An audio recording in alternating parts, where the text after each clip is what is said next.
All right. We are back, ladies and gents. Back.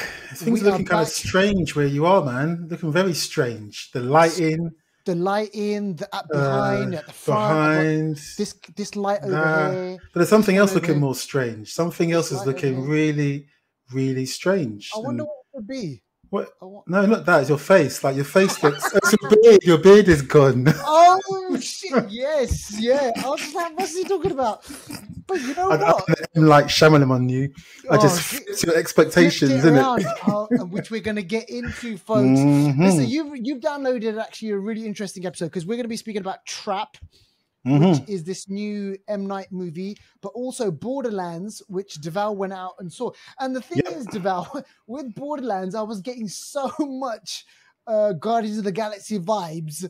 I just got so many vibes of that, and then I just thought, is it really? So I'm going to have to pick your brains about Borderlands. But listen, folks, you've downloaded episode 298. 298. It's just me and my mate. It's just me and my mate. Nice one. That's all it is. That's all it is. It literally might only just be you and I actually do now because no one else seems to be listening. I'm joking. I'm kidding. We've got thousands of listeners out there. So listen, let's get into the show. Listen, look, before we get into the meaty stuff, Deval and I, we always love doing shout outs because the people listening out there around the world. So Deval, take it away. Yeah, here's a shout out. And talking about listeners, some people listen loud, some people listen quiet. They just have it. They listen. They might not interact all the time, but they're always listening. And sometimes people do that. And Zakharov is one of those people at the moment. He said he's low key listening. Oh, are you a low key listener? Let us know. Or maybe you can't because you're low key. But yeah, big shout out. No matter how you listen, if you listen loud or listen low key, as long as you're listening, that's the main thing. So big shout out to Zakharov. You'll see him soon. He's looking forward to a whole bunch of stuff, including I can imagine Cuckoo. He's looking forward to Cuckoo and the new Demi Moore film that's coming out soon. The Substance. Called The Substance. Looks crazy. The trailer for that movie is mad. Crazy. It's absolutely mad. Yeah, looking forward to that. Moving on up. Next shout out goes to I am Mo Kamal. You can find him on Instagram. I am Mo Kamal. Actor, writer, producer, film buff. He was on the show a few months ago. You'll see him again at some point. But big shout out to him again. He watched Deadpool recently. I know he's a big Marvel fan, so next time we see him, we'll ask him what he thought of it. So yeah, exactly. Big shout out to him. Deval, just on just kind of sidestep a little bit, on our interviews and stuff like that, people were saying, "Oh, are you going to get anyone else?" And I was like, "We're going to get people on." And the thing is, there was an opportunity, and maybe the opportunity is still there. Do you know the film director of Dog Soldiers? I don't know the name, but I know the film. All right, the movie Dog Soldiers, right? This guy, he's the werewolves. The werewolves one. He's direct. Do you remember what was that episode from Game of Thrones? The Battle of the Bastards. Yeah. This guy. He directed that. He directed that episode. Do you remember that episode? Yeah. Hang on. Just keep fill in the. Are you serious? Because Dog Soldiers, that's a good film. But did he also do Kill List, or is that someone else? That's someone else. Okay, that's someone else. Okay, but that's a Dog Soldiers.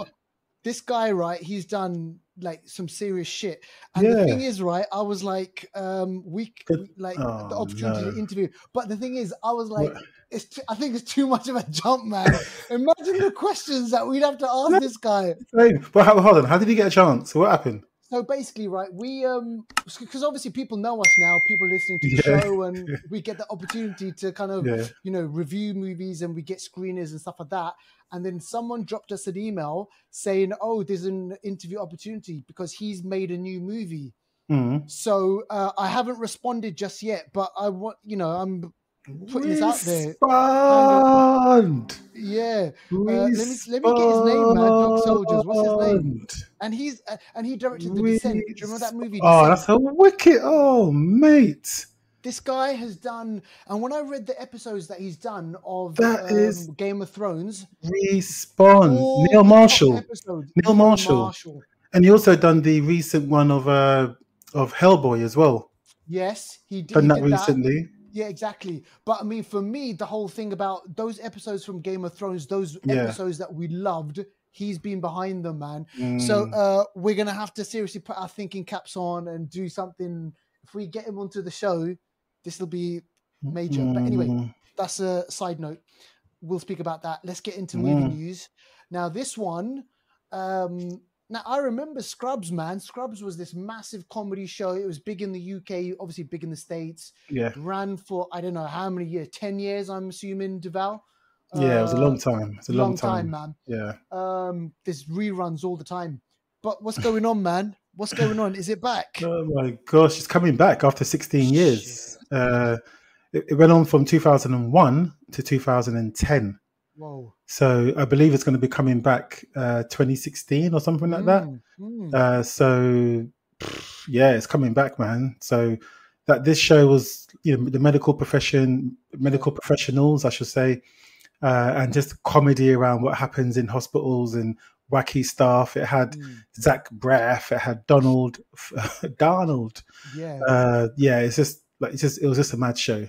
So yeah, this is coming back, and it's going to have the original cast as well. So that's going to be interesting to see, where they're at after 16 years. Which is mad, which is crazy. And then obviously, a lot of those guys, I'm just trying to think, they went on to do other stuff, like Zach Braff. He became like Elizabeth a film director. Banks, she was in it as well. Yeah, massive. Big show. That's interesting news. All right, let's speak about this, right? Because obviously this has just happened very, very recently. D23, which is Disney. Should it be Disney 24? D24? Yeah. No, but does it always? I think it's always 23, isn't it? 23, yeah, which is weird. Yeah. Right. Yeah. But anyway, D23 happened, and big news. Kevin Feige was introduced by Ryan Reynolds. I saw a bit of this clip online. You can go check it out. He cracked a few jokes, and Kevin Feige introduced Captain America, the new Captain America. Mackie. He introduced Agatha. He introduced Daredevil. Not only Daredevil, Duvaldo, but we've got confirmation now. This is 100%. This is real. This is confirmed for you Punisher fans. It's Daredevil Born Again, but it's also the Punisher. John Bernthal is going to be back as the Punisher. Oh my Daredevil. gosh. So what does this mean? So now that we've had Deadpool, the R-rated, MCU, so that means Deadpool's got to be R-rated as well, man. It has to be. It has to be. Come on. Yeah, I think it'll be on the same, because they've got a Spotlight. What's it called? They've got like a subdivision. So they're saying, so Echo came on there, and that was not on the regular Disney Plus. Well, it is on Disney Plus, but a different kind of tone of it, which allows it to be R-rated. So I think it'll go on there. Yeah, man, 100%. So I mean, what do you reckon? Like, they're trying to build it. One of the things that I noticed, though, Deval, with this D23, if you go online on YouTube, watch the footage, they really made a song and dance out of it. And the reason why I say song and dance is because with Agatha Harkness, they did a whole musical number. Is it? They did a whole musical number. And and I think the show is going to have music in it as well. Yeah, I can imagine. Very over the top, extrovert, and all that kind of stuff. Exactly. So, and this whole thing about bringing the actors on stage to building up the hype. They brought on Riri Williams, the actress who's going to be playing Riri Williams in Ironheart. They brought on the writer or the showrunner for that as well. So they're kind of really trying to build up this hype going into the next kind of stage and next era of MCU. But I just kind of found it interesting, though. Back in the days, back in the heyday of Hollywood, that's what they used to do. They used to have a song and dance, man. Yeah, and it's almost like as if it's like full circle. And also, they didn't have any Agatha, any Ironheart at Comic-Con. So I think now they have to kind of give it more love on D23. So. Yeah. Really, really interesting. Also, Deval, you might obviously know this, but Star Wars news. Apparently, they showed footage of Mandalorian and Grogu, the movie. Oh, serious? Yes. Oh, So that's like kind of in the pipeline. And we'll speak a little bit about the Star Wars universe when it comes to our trailer section. But yeah, man, what are you making? What do you reckon? Kind of the next phase of Marvel now that we know Deadpool and Wolverine has kicked things off a little bit. Bit more excitement. A bit more, yeah. I'm still going to reserve my full emotional, investment. I'm not going to give them all everything, but I'm happier than I was before. Yeah. But Marvel has kind of gone downhill, so they need to do a lot to get back to anywhere close to where they were, which I sneakily suspect will never happen. No. Yeah, I don't know, man. I don't know if it can kind of reach those levels again. Nah. Even with Robert Downey Jr. Yeah, it was good while it lasted. So just don't expect the same amount. Expect better, but just not the same. You'd be happy. Yeah, exactly. And listen, look, let's end movie news on a kind of a happy note. I want to mention this one because I thought this was pretty mad. But Wesley Snipes, obviously, spoiler alert, he's in the new Deadpool and Wolverine movie. He comes back playing Blade. And check this out. Wesley Snipes has broken 2 Guinness World Records as a result of him being in Deadpool.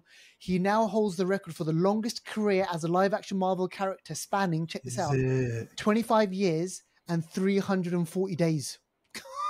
Is it? 25 years. That's mad. Because Blade came out in 98, so I would have thought it would have been 20... It would have clean 25 years. That's strange. But yeah. Maybe it depends on when they filmed it or something. Possibly. Yeah. But I just kind of found it interesting. Yeah, exactly. So Hugh Jackman had the record. Yeah. But now it's Wesley Snipes. So we'll wait and see, man. We'll wait and see if, that's his final swan song. And whether or not we get a new Blade movie. All right, let's move on. Val, what are we doing next? Yeah, so next we've got new on streaming. So we've got just a couple of little sneaky ones just to put on here for you. The first one is from Amazon, and this is a documentary, Murder at First Swipe. Now you can guess what this is about, isn't it? Yeah. So if you like a crew, if you like a true crime, then this is the show for you. This one talks about really sick incidents of murder and stuff like that that have happened from people that have met online. Oh, gosh. And there have been people that have actually used these dating platforms to actually target people specifically. Mad. So it's not a thing that they happen to meet online and then after some time a murder happened. No, they were going out there actually preying on people through the online purposes because they find it easier to get people.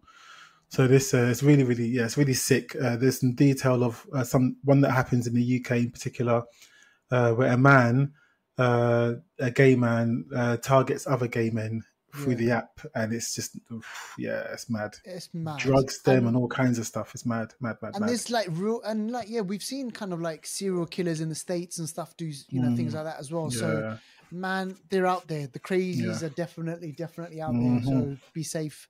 When you got to swipe left or right on those ones.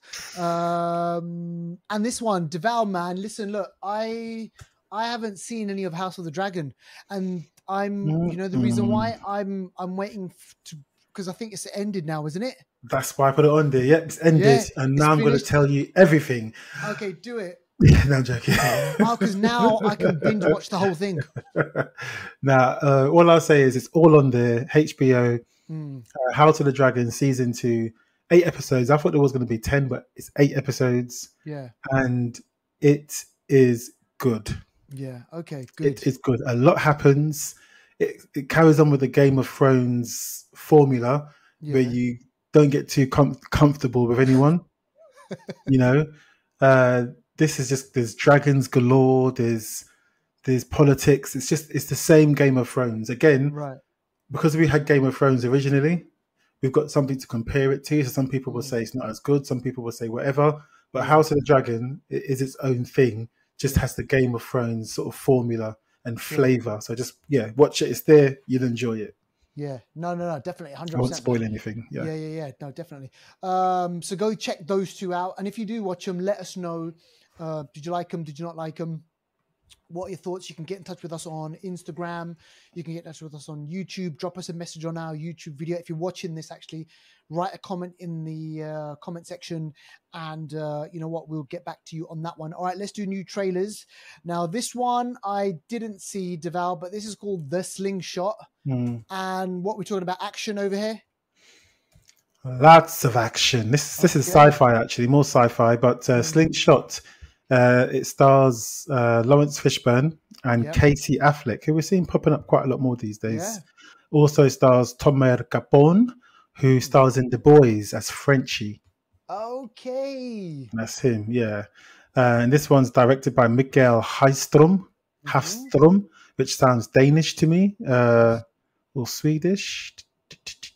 Yeah, Swedish he is.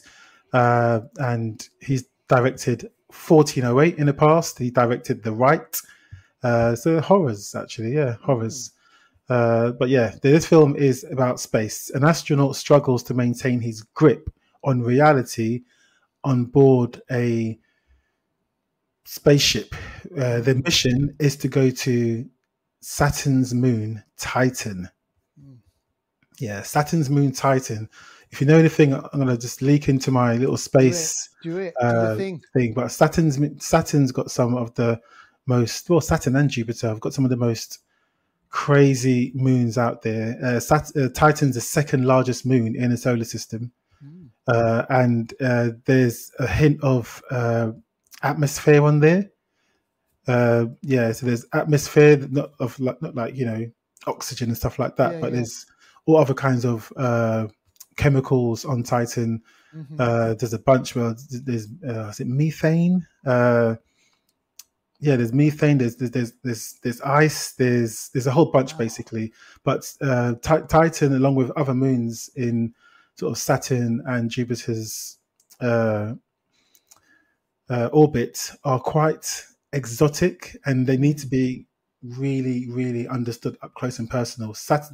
Telescopes can only give you so much, but in this film, they go there to explore the possibility of, of life on other moons, which is what they do in real life. Exactly. But this doesn't go so well.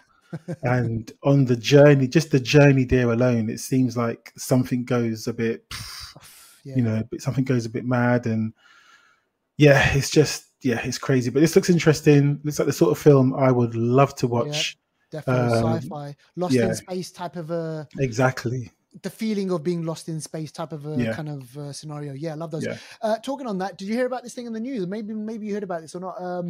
About, I think they're is it the International Space Station where they can't get back just yet, and they've got to spend another 6 more months out there. Yeah, something about that. Something happened, and I'm like, it's crazy. Imagine that to your brain. What that does, man. Mate, you trained for, I don't know, say you trained to be there for a year, but you got to spend like 2 years there or something. Mate. Jeez. Right. Okay. Crazy. They're up there somewhere, man. All right. So check that out. That's called Slingshot. Now, listen, we spoke a little bit about Star Wars, at the beginning of the show, in our movie news. But listen, they, Marvel and Disney, whatever, they've released the new trailer for Star Wars Skeleton Crew. This, Deval, I mean, what did you make of it? Because it's got vibes of the Goonies, of E.T., like, those kind of like Stranger Things. Yeah, Stranger Things. The kids on an adventure, adolescence and stuff, and, but set in space, set in the Star Wars universe. Yeah. So, yeah, man, what did you make of it? That's exactly what I thought. And judging on what Star Wars has been giving us recently, I'm expecting this to be similar, as in just a feel-good kind of kids show.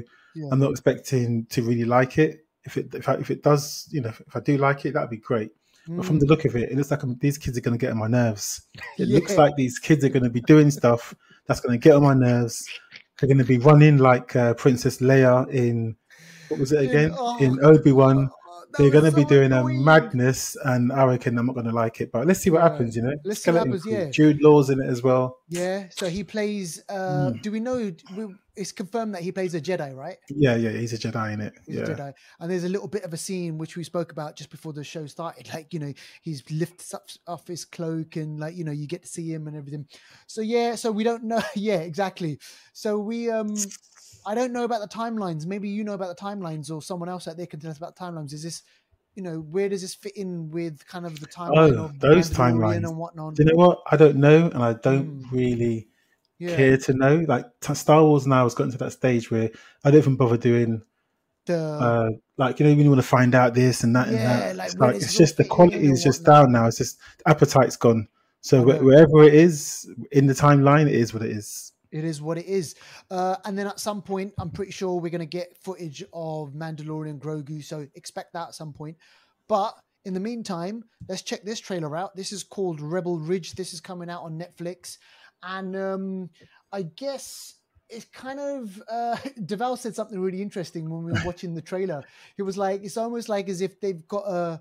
Like, you know, like the black guy version of Reacher. Exactly. Like, you know, and it has got... Definitely got that vibe. Exactly what I thought. Exactly. Listen, which is a good thing. Which is a good thing. I was just about to say. Reach is good. Reach is good. So exactly. So this movie, movie is exclusive to Netflix, and it stars. So this guy, let me make sure I get his name again. So we said his name was Aaron Pierre. Now Aaron Pierre, he's a Brixton lad. So. You know, South London guy, born and raised in South London, you know, smashing things out in the States and everything. And like, when you see him in this movie, you would never think, man, this guy, and it just shows you, man, Brits are really good at doing US accents, man. Yeah. Right, really good. So it's kind of like Reacher, what Deval mentioned before. Reminds me of that old school 80s movie from Sylvester Stallone called First Blood. You know, guy, he walks into a town, you know, he's there to do his business, but the coppers, they kind of, you know, they steal his money. You know, there's kind of probably race got to do with it as well, and they treat him bad, and he goes back and he's got to get his money back, and he kicks ass in the meantime. So action packed. I mean, I've got to watch it. It looks good, and they find out he's an ex-Marine, and he just deals with people, so he knows how to tear shit up. So yeah, this is good. This is coming out in September, so this time next month you'll be able to kind of watch it. Looking forward to that one. And it's directed by a guy called Jeremy Saulnier, and we've already spoken about that guy because he directed this movie called Green Room, this kind of gritty revenge, kind of horror thrillery type of a movie as well, depending on your angle. So yeah, man. So good pedigree there. So we'll watch that and we'll check it out. And those are your trailers. Now let's get on to Anniversary Corner. This movie is a classic, and it's been a classic for 25 years, and it's still spoken about to to this day. It's still spoken about because of the twist. And this movie is called The Sixth Sense from 1999. Directed by M. Night Shyamalan, and we're going to be reviewing his movie after this a bit later on. But let's go back. Deval's put this on there. Let's go back to where it all began. And I mean, slow burning movie about this kind of patient, exactly. You know, Bruce Willis. Haley Jolie Osment, I think his name is. Tony Collette was in it too. Tony Collette. Donnie Wahlberg was in it. I can't remember that. He was the guy at the beginning. Oh, okay. The one who breaks into his good office. Memory, man. You got good memory. Man. And then, and it's this kind of ghost story, basically, but it's got layers, and it's got kind of the way it reveals itself. And then from this movie was this kind of the signature, the M. Night signature, which is the plot at the end of the movie. The plot twist at the end of the movie. And then his movies after that, Unbreakable, again, another plot twist. Glass, another plot twist. The Visit, another plot twist. So he's kind of known for his kind of plot twist at the end. You know, the kind of changing of the storyline and like, you know, so he's go on. I was gonna say it was a big movie at the time. like for that, the plot twist and just how it got everyone, but also just the breakout role of Haley Joel Osment. I think after that he done AI with Steven Spielberg. But there's a little bit of a trivia here as to how he got chosen for the role, because M. Night Shyamalan likes to choose his actors, carefully. But Haley Joel Osment, he said there's 3 reasons why he got the role. He said 1, because he just stood out. 1, 2, he was the only boy in all the auditions that wore a tie. Yeah, and 3, when he asked when M. Night Shyamalan asked Haley Joel Osment, how did you prepare for the role? He said he read the script 3 times. And he said, oh, what do you mean? You read your part 3 times? He said, no, I read the script 3 times last night of the whole film. So he, like from a young age, he was just mad on the next level, which goes to show in the film, for a boy that young, I think he was he 11? Young man. I want to say 11, but yeah, he was just really good. And Bruce Willis, the way they worked together and stuff, it was just very, very good film. If you ain't seen this film, you got to watch the film, man. You got to watch that, and definitely Unbreakable. I think those are, his movies for me, kind of like the high point, especially Unbreakable, underrated. And I know, he had Glass and what was the other one? Glass and there was another one, the sequel, the prequel. The Splits. That's really good. That's it. Yeah. Really so those are kind of, for me, kind of like the highlights. And he's had a few. I remember we watched one recently as well, a few years ago, which was called Old. Do you remember that one? Yes, yeah. And the guy that is mentioned from Rebel Ridge, he was in Old. He was a rapper. Oh my gosh. He was the rapper. You see, making waves, man, making waves, for England. All right. Okay. So look, that leads us nicely into one of the main movies, which is Trap, which is a new M. Night movie, recently released. And I remember Deval and I, we saw the trailer, a couple of months ago, 2-3 months ago. And it was kind of one of these ones. The way they cut these trailers, man, they build up the tension and you're like, shit, this is something new. And it's always kind of like an they're kind of portrayed like, an M. Night experience, because like I said before, he comes with this history of bringing interesting movies to the, to audiences, and there's kind of like a twist in there as well. And he builds up that tension. So watch the trailer. I thought, yep, I'm going to definitely put this on the watch list.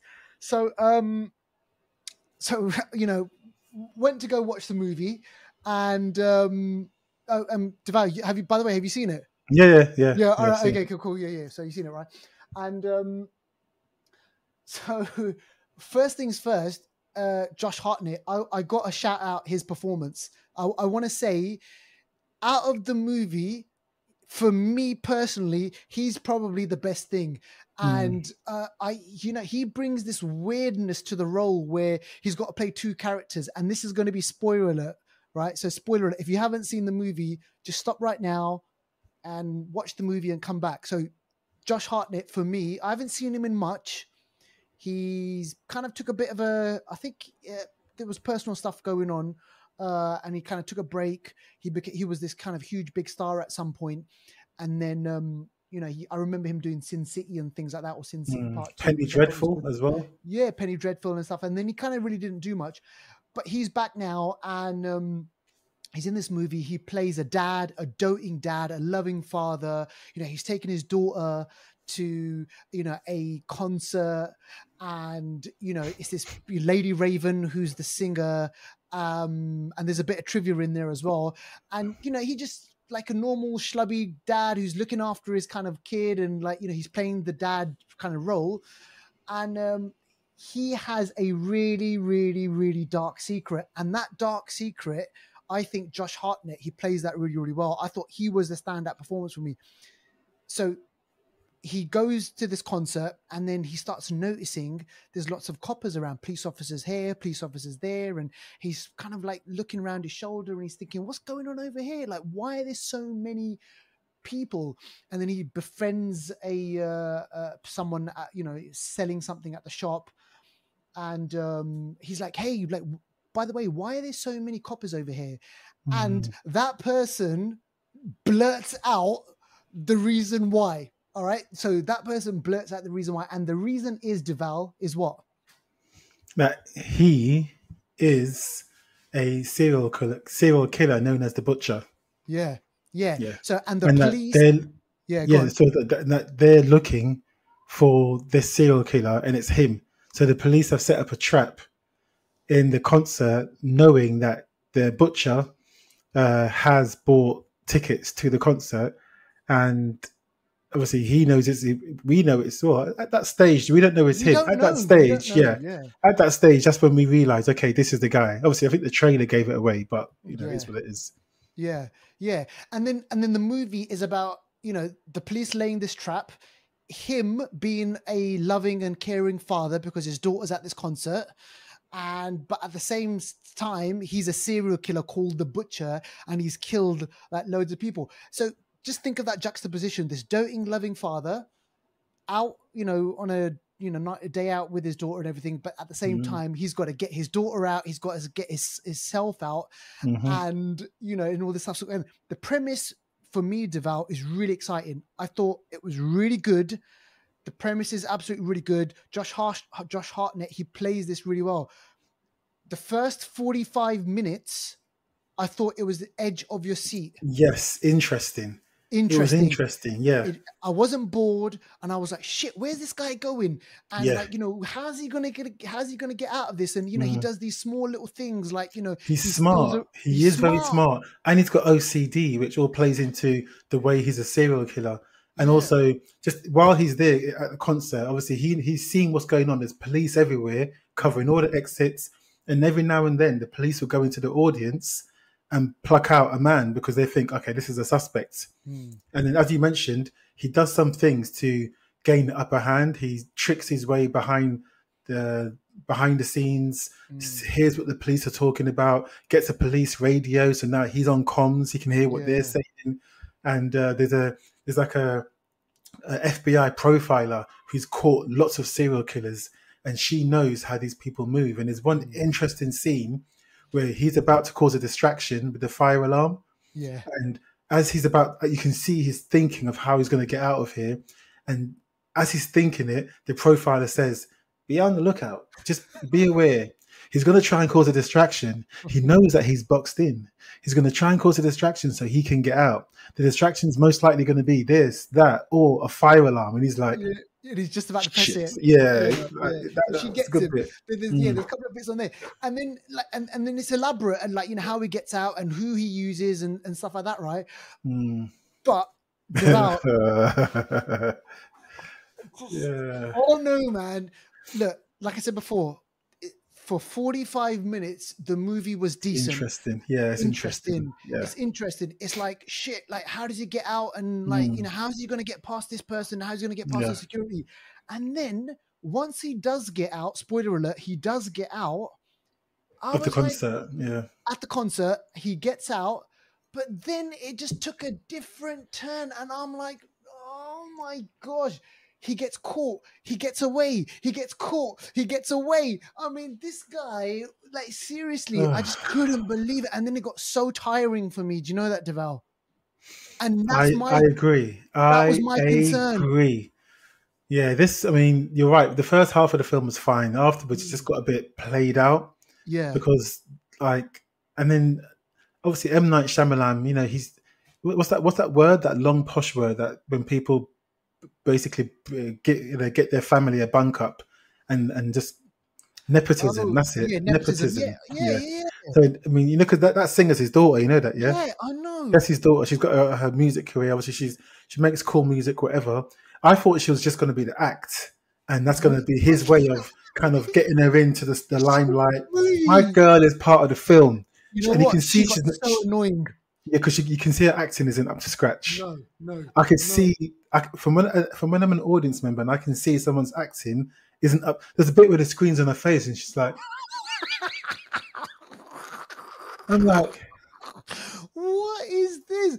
There's a bit in the movie where she grabs his phone, and I'm just like, oh my gosh, it's just her acting isn't ready. It's not ready. And maybe this is going to sound bad, but stick to the music because apparently she's a real singer, man. She's a yeah, singer as well. So she's a yeah. singer and everything. I just thought it detracted from the performance because Josh Hartnett brought such a kind of exactly. You can see the intensity. difference. You can see the difference. Yeah. You could see Even the little girl. Even the little girl was a better actor. Yeah. His daughter.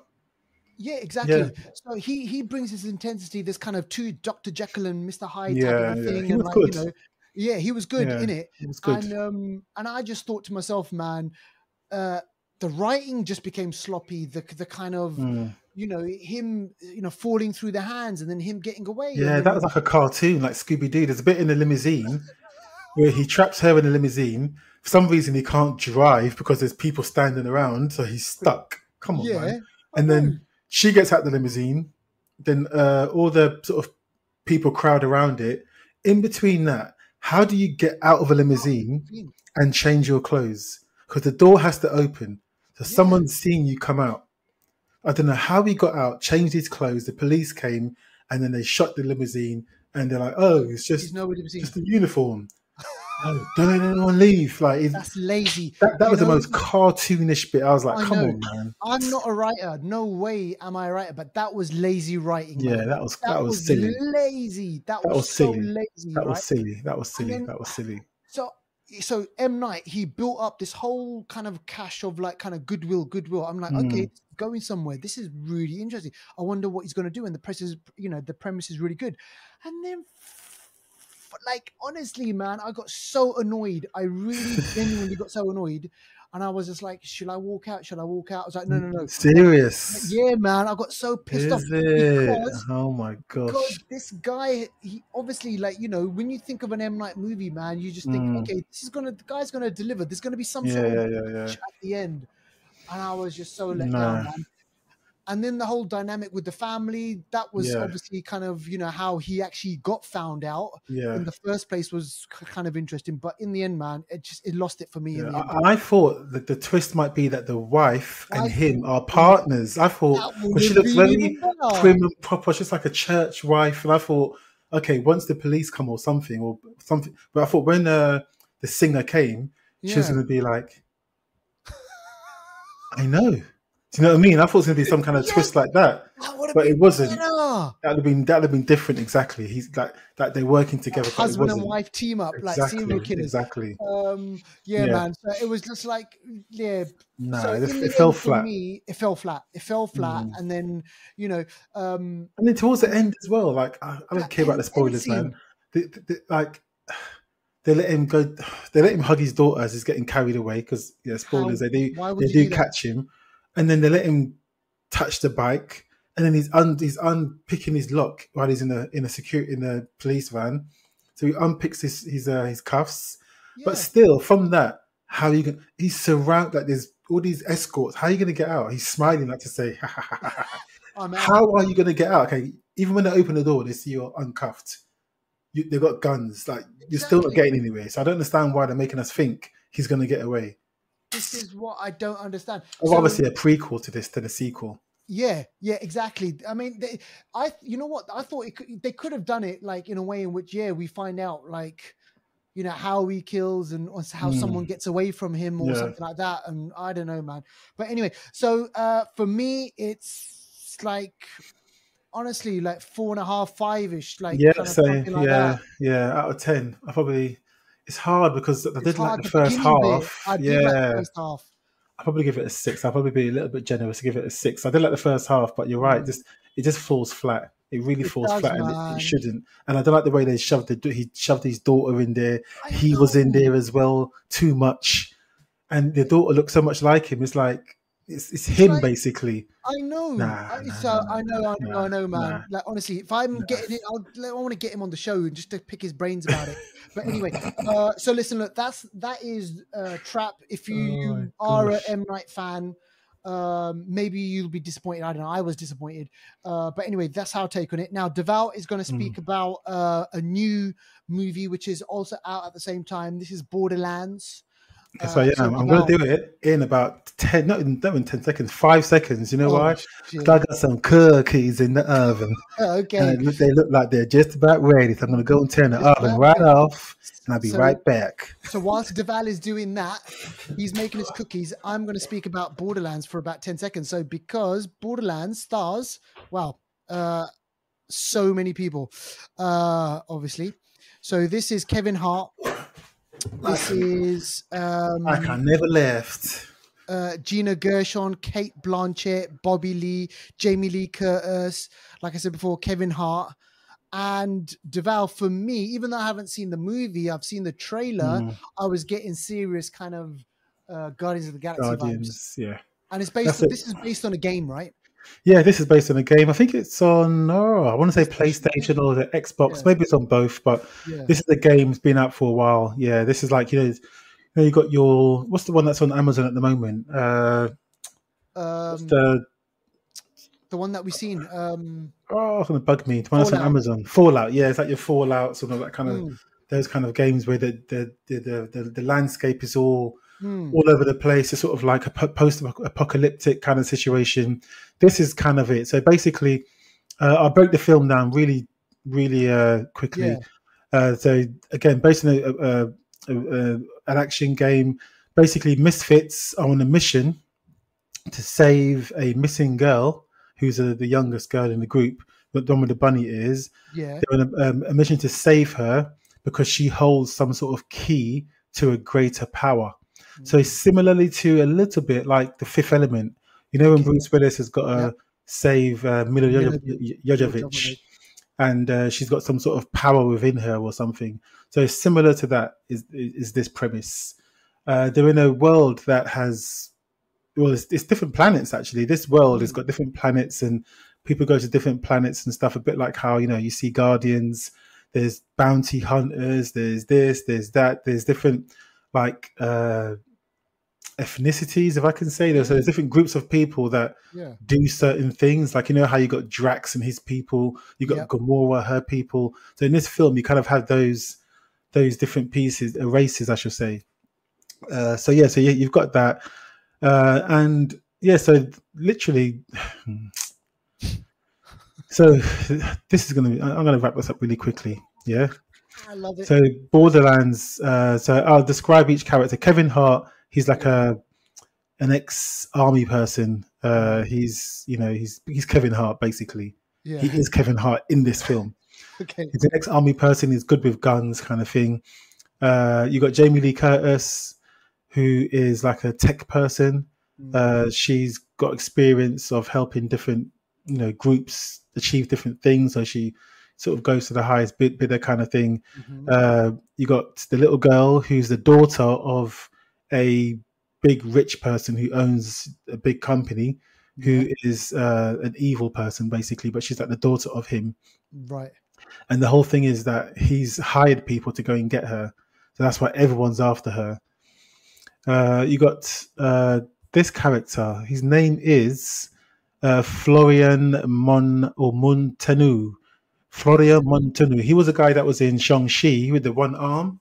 And he was also in Creed 3. Was it? No, 2. Creed 2. Creed 2, yeah. Creed 2 or Creed 1? Yeah, Creed 2. He was the Russian, Drago's son. Right, gotcha. Yeah, so I like him actually. He's cool. But in this, he's basically like a mixture of Groot and Drax. Okay. So his sentences are broken. He can barely speak, and he's just there to fight. He's got the mask on all the time. You don't see his face. Yeah. And then you got Kate Blanchett, who's she's a bounty hunter, one of the best. She's basically Peter Quill in this, a mixture of Peter Quill and Gamora. Basically. Oh, really? Gotcha. Yeah. Jamie Lee Curtis is a bit like Rocket Raccoon, good with tech. Yeah. What's his name? Kevin Hart. Who is he in this? There's no one really in Guardians. Okay. But yeah, the whole vibe, the color, the atmosphere, the way they're in space, the way they're a ragtag group that have come together, like not on purpose, but because they've got one common goal. Because it begins off with Kevin Hart and the Drax guy. Them two are kind of working together just randomly to save the girl. it's just weird how they get together. Like, so there's like kind of like little team ups, and then they all get together. Yeah. Like So it starts with Kevin Hart and the girl. He breaks her out of some sort of prison or something, and then the Drax guy comes along just 5 minutes later, and then some time afterwards, Kate Blanchett is hired by the bad CEO, who's her dad. He's hired by her to go and find her. She goes to find him, comes across Kevin Hart, Drax, and her, and then another like in Guardians they've got the Nova Corps.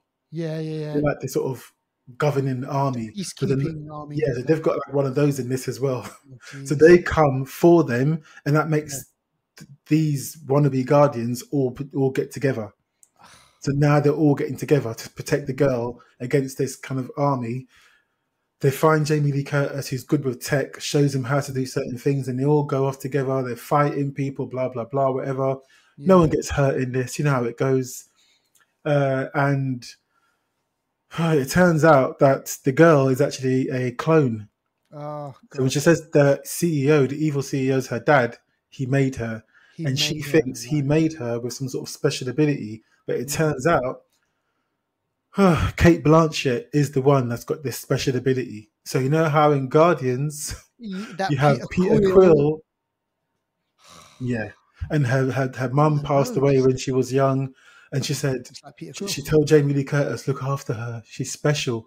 So it's like, you know what I mean? So it's like Peter Quill's mum passed away. And, you know, it's just, they try it in such a way that it just doesn't come off. The soundtrack I think there's one tune that's good. That's it. Yeah.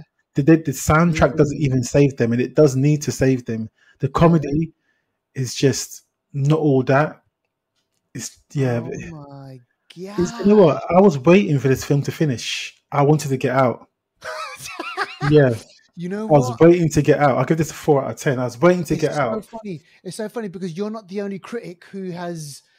Like so many other critics are basically saying exactly the same thing, like worst movie of the year. But here's the thing, I didn't know this. So according to the blurb, it says the movie was actually made in 2021. Are you serious?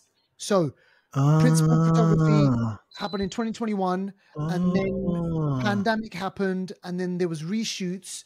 The director Eli Roth, and Eli Roth, man, he's the one who done horror guy. Yeah, Eli Roth, he's done like.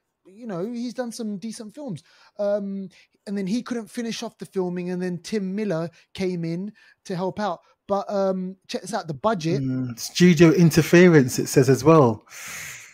Between 110 and 120 million budget, and it's only taken 1.3 million at the box office so far. Shut up. This is Don't bad. say that. Don't say. What this means is, oh my gosh, movies are just gonna. Like, it just goes to show you, like, even the person who wrote the screenplay, he took his name off the script of the movie. Is it? It's some guy called Craig Mazin. Yeah. And Craig Mazin is the one who did The Last of Us. So here's what I think's happened. Craig Mazin, who delivered The Last of Us, who's probably done, which is a game adaptation, probably wrote this really deep layered story. The studios got involved and thought, blah, blah, blah, let's change this. Let's do reshoots, blah, blah, blah. He thought, screw you. I'm taking my name off of it. Done. And we've got this Borderlands movie.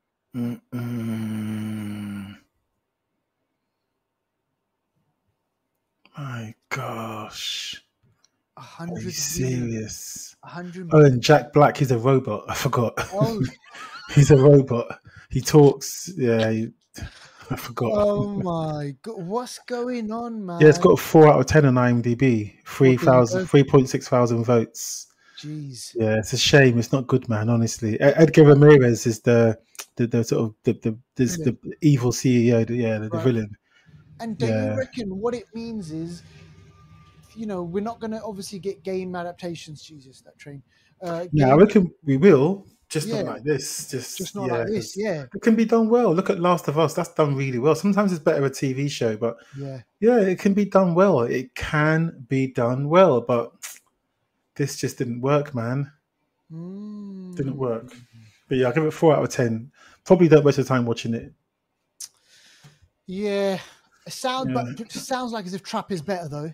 Yeah. I'd rather watch Trap than this. I definitely, even though Trap let me down, at least with Borderlands, I couldn't wait for it to finish so I can get out. At least with Trap, I was still like, okay, what's going to happen, you know? But yeah. All right, okay, that's interesting. All right, folks, that is it. That is the end of the show. We really, really, really hoped you liked it. And remember, folks, leave a review for us wherever you get your podcast, because the reviews, write the review. They help. They help us a lot. Please, they help the algorithms. They help the kind of the numbers.